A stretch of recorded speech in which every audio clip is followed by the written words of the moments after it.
Hi team, I hope that you're doing well. I wanted to make a little video just to review nibbling with you guys and also show you my annotations that I did on the poem as well, in comparison to the previous videos where I've just been showing you guys the blank page. So before we get started, as usual, if you want to get ready with your poetry book and then also a writing utensil that you can use to take notes. Okay, so if we're looking at the poem Nibbling, remember when we talked in class not only about Black consciousness, but also about the connotation of nibbling. So nibbling is this idea of like small bites being taken, or maybe a little bit of something being taken away a little bit at a time. And for Sepamla, and I do want to clarify that Sepamla is a man, even though his name is Sydney. Some people are getting confused with that. So Sepamla, living within apartheid South Africa, he feels like that system is slowly taking little pieces away from his identity and also his mental well-being living in it. And he's going to describe that by talking about the psychological damage that apartheid has done to him and how it makes him judge people even though he doesn't want to in his heart. Okay. Remember that he was influenced by the Black consciousness poets and then also Stephen Biko. And the whole idea of Black consciousness is that Black people were encouraged to explore their consciousness. So thinking about why they thought certain things or why they believed certain things, and then undoing some of that damage that has been done or that has been taught to them throughout the years, or just within the system that they live. All right. So he starts off the poem, the first stanza. I'm going to go through it stanza by stanza and talk you guys through it. It starts off by saying there are people who make truth in their own light. So he starts off very generically by saying people. He doesn't make any sort of racial distinction yet. And then he says, like I do, every time I say I don't like Black people. And so to the left of that, I said that he's tricking the reader there initially, because if we know about Sepamla and he says I don't like Black people in his poem, you might think that either he's taking on the persona of maybe a white person, or that should be a big red flag to you for him to say that he doesn't like Black people. But then he adds on to it to kind of trick the reader initially, but then clarify. And he says, I don't like Black people who say to the white man always, to hell with you. I say so myself sometimes. Okay, so remember those last two lines, I say so myself sometimes, could be like a double meaning. It could be like, I say so myself sometimes, that he says all of this sometimes, but then he could also just be saying that he's guilty of sometimes telling white people to hell with you. And so this is the first stanza that he introduces us to that Black consciousness, that confusion, where he's thinking about the confusion that maybe he feels, and he's trying to process through all of that as well. And then one way that he wants to show us that it is his thought process is that there's no capital letters in that first stanza. There's no capital letters throughout the whole poem, but he introduces us to it in the first stanza. So it's one, a thought process, and then two, the I is lowercase means that no one is more important than anyone else who's featured within the poem. Okay, stanza two. He continues and says, I don't like white people who say sometimes, I am a liberal. They make me think of other liberals, always. Okay, so he's starting to dive deeper into the whole idea of who he likes and who he doesn't like, and under what conditions does he not like them or like them.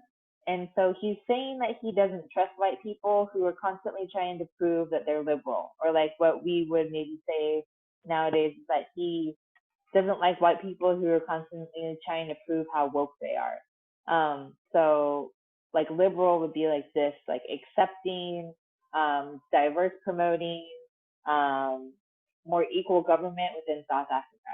And he doesn't like that because he feels like if a white person presents themselves like that to him, he feels like they're trying to prove something to him. All right. He continues and says, but I'm talking to a person, and then he does the same thing that he did in the first stanza, where he doesn't make any distinction of gender or race. So he says that when he's talking to a person, so he feels some bias when he's talking to all people, but then he adds on to that and he says that he feels it especially with a white lady. So it's not just the race bias, it's also this political bias that he feels as well. And so he says, when I'm talking to a person, especially a white lady, who hasn't said she's a liberal, it doesn't seem right to hear, isn't he clever? And I put in brackets next to that in my notes for a black man because that's kind of how he hears it. Or it's not kind of how he hears it, it is how he hears it. Or isn't he marvelous? And then again, for a black man, said of a black man who is a success, the expression sounds tainted with a tight-fisted generosity always. Um, so I put like a little arrow in a bracket because he feels like if a white person were to give a compliment about a black person, that it's like the black person is the exception to the expectations that they had. And so he feels like maybe she might feel pressure in the moment that she has to say it. But at the same time, he feels like maybe she's just saying it to prove that she's not racist. But in the process of that, she's also showing that she has some racist ideas that guys are thinking. So again, really confusing. And this is also showing that there's like no perfect moment and no perfect way for someone to act within the apartheid system without people thinking of anything that anyone does within racialized terms. All right. I admire white people who are perfect flatterers. They leave me with one thing. So this is also where he plays a trick on his reader where you think like, oh, well, at least he does like one type of white person. He likes the white person who can actually give a really good compliment because in the previous stanza, she's not giving authentic sounding compliments. So he's like, if they can get their compliments right, then I trust them. But then he tricks us and he says the only thing that those type of people leave him with is suspicion. So he feels like they're so good at lying that he doesn't trust them and the compliments that they give to black people. Okay. Next stanza is where he's trying to put all of these things together because think about like in conversation, if you've ever been processing anything with any of your friends, you might give out all of the information or all of the evidence and then you pronounce or you say now and then you move on to like what you're processing or what you're going through. And then also the if, that possibility of if also shows that there's no yet concrete way of thinking because if is a word that usually shows doubt or possibility. So he says, if I seem to accept the separation of people, it is simply to work out in my own good time the phrases I'll use to forgive others for their many promises turn gray on the side.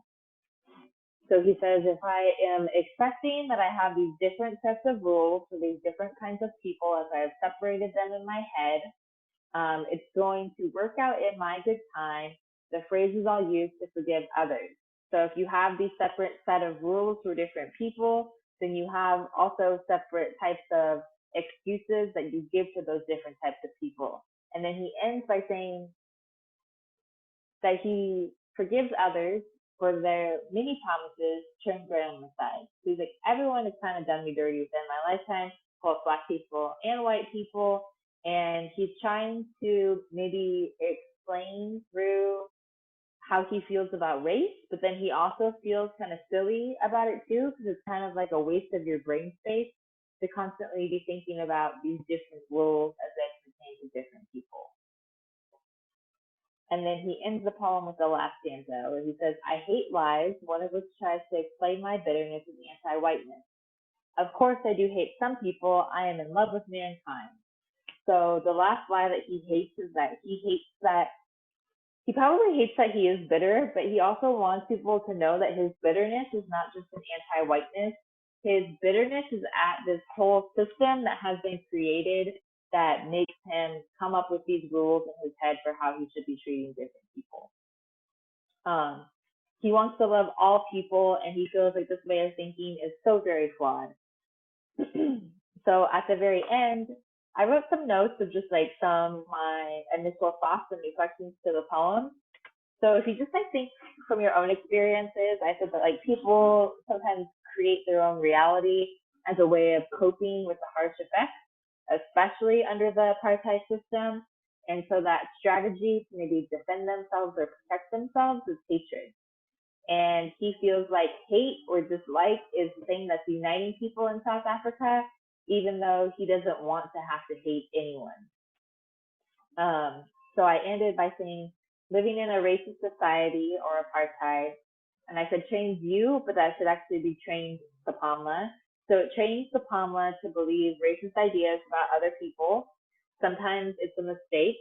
And it also taught him to explain racism, but he really feels like you shouldn't have to explain it, because if you're like, racism is literally something that makes zero sense. Like if you're trying to explain it to a little kid, they're probably not going to really know what you're talking about or understand why someone would do that. So racism is not.